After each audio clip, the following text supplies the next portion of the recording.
अस्सलाम वालेकुम पाकिस्तान जी। अज की वीडियो जनाब पंजाबी च बनेगी क्योंकि ये काम ही इवें दा हैगा। मुंज दा वाहन तैयार हो रहा है।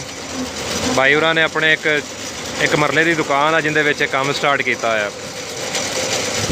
ये जी जड़ियाँ चार पाइयां वास्ते वाहन आपां बाज़ारों लैने वो वाहन बन रहा है मुंज दा वाहन। ਇਹਦੇ ਤੇ किन्नी लागत है, किन्ना खर्चा है, टोटल ਤੁਹਾਨੂੰ खर्चा भी दसांगे तो टोटल मशीन का खर्चा भी, कित्थों ये माल आंदा है तो काहदा बनता है। आ जनाब तुहाडे सामने मुंज पई आ। ये कानियां दी छिल्लां दे उत्तों जिहड़ी लैंदी आ मुंज, ये भाई कसूरों तांदलियों पिंडी गेप उत्थों मंगवांदे आ मणा दे हिसाब नाल। मुख्तलिफ इन्हां दे रेट आ। ए जनाब मुंज हैगी आ कानियां दी छिल्लां दी मुंज।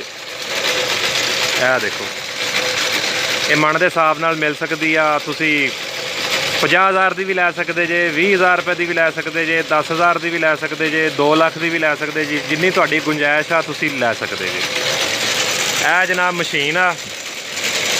ये मशीन सिर्फ और सिर्फ 25,000 रुपये की आ। 25,000 रुपये के नाल तुसी अपना काम स्टार्ट कर सकते जे। यह तुसी भावें 10,000 की लो, 5,000 की लो, लाख रुपये की लो। कसूरों मिलती आ, तांदलियों तो पिंडी गेप मुख्तलिफ शहरों चो मिल सकती है। भाई होरी वैसे कसूरों मंगवाते। यह मशीन आ ये जनाब तुहानू मिल जाती है सिर्फ और सिर्फ 25,000 रुपये की। बिजली तो चलती है। बाकी भाईजान ये काम एडा मुश्किल नहीं हैगा। इहदे ते तुसीं भावें बच्चा भी खड़ा कर दो। आ देखो ना जिहड़े तरीके नाल हो रहा है। इहदे ते तुसीं लेबर भी ला सकते जे, मजदूर ला सकते जे, आप खड़े होके कर लो। एक बंदे का भी काम है, 2 का भी है, जिन्ने मर्जी कर सकते जे। घर दे बच्चे करना चाहन बच्चे भी काम कर सकते हैं। सिर्फ और सिर्फ 25,000 रुपये की मशीन आ। यह मुंज हैगी आ कानियां दी छिल्लां जिन्हां आपां नूं कहने आ। ये तुसीं 50,000 रुपये की लै लो, मतलब 75,000 की लै लो, 25,000 की मशीन लै लो, लख रुपये दे विच तुहाडा काम शुरू हो जाएगा। फिर अगे वाहन तुसीं उहदे गुटियां जिहियां वट के तुसीं किलो के हिसाब नाल, 2 किलो के हिसाब नाल, जिंदा रेट 300 रुपया मार्केट दे विच हैगा, वो तुसीं वेच सकते जे। यह मशीन चल रही आ। यह भाई तैयार कर रहे। मैं तुहानू सारा दिखाना किस तरीके नाल होंदा। यह जनाब है 2 इंदे हैगे आ, मतलब पार्ट जे बनाए हुए। इहदे विच थोड़ा थोड़ा चुन के छड्ड रहे हैं। वो अगे अगे वाहन जा रहे हैं, वो उत्थे वटिया जा रहा है मुंज का।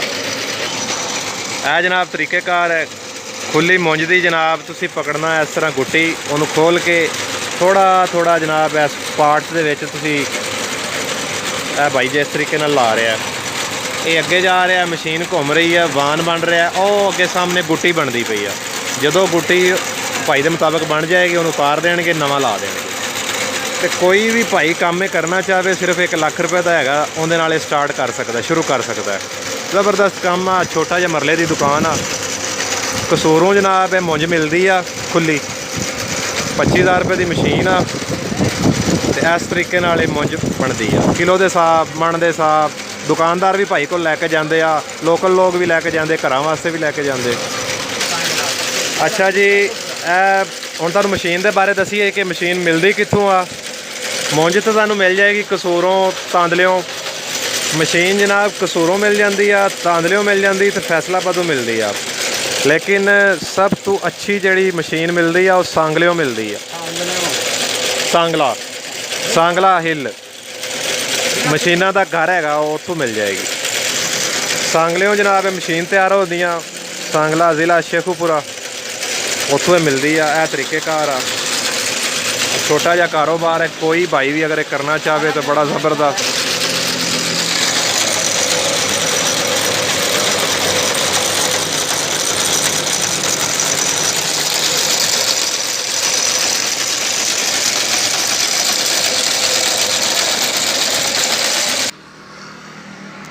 हाँ जी, भाई ने हुण मशीन रोकी आ ते यह हुण गुट्टी जी एक बन गई है। भाई थल्ले उतारनगे तो इहदे विचों किलो किलो की गुट्टियां बननगियां। मिसाल के तौर पर यह जिवें आ, यह किलो की गुट्टी आ 250 तो लैके 300 तक अच्छा रेट इहदा मिल जाता। तो कोई भाई भी ये काम करना चाहे तो कर सकता है। बड़ा ज़बरदस्त काम है। 50-60 हज़ार रुपये की मुंज लवो, 25,000 की मशीन लवो, ਆਦੀ ਦੁਕਾਨ ਹੋਵੇ ਮਰਲੇ ਦੀ, ਉਹਦੇ ਵਿੱਚ ਤੁਸੀਂ ਬਿਜਲੀ ਤੇ ਚੱਲ ਰਹੀ ਆ, ਤੁਸੀਂ ਇਹ ਕੰਮ ਕਰ ਸਕਦੇ ਜੇ। ਜੇ ਸਾਡੀ ਵੀਡੀਓ ਚੰਗੀ ਲੱਗੀ ਆ ਤੇ ਇਹਨੂੰ ਲਾਈਕ ਕਰੋ, ਸ਼ੇਅਰ ਕਰੋ ਤੇ ਸਬਸਕ੍ਰਾਈਬ ਕਰੋ। ਮਾਰ ਮੁਦੱਸਰ ਨੂੰ ਇਜਾਜ਼ਤ ਦਿਓ ਜੀ। ਅੱਲਾ ਹਾਫਿਜ਼।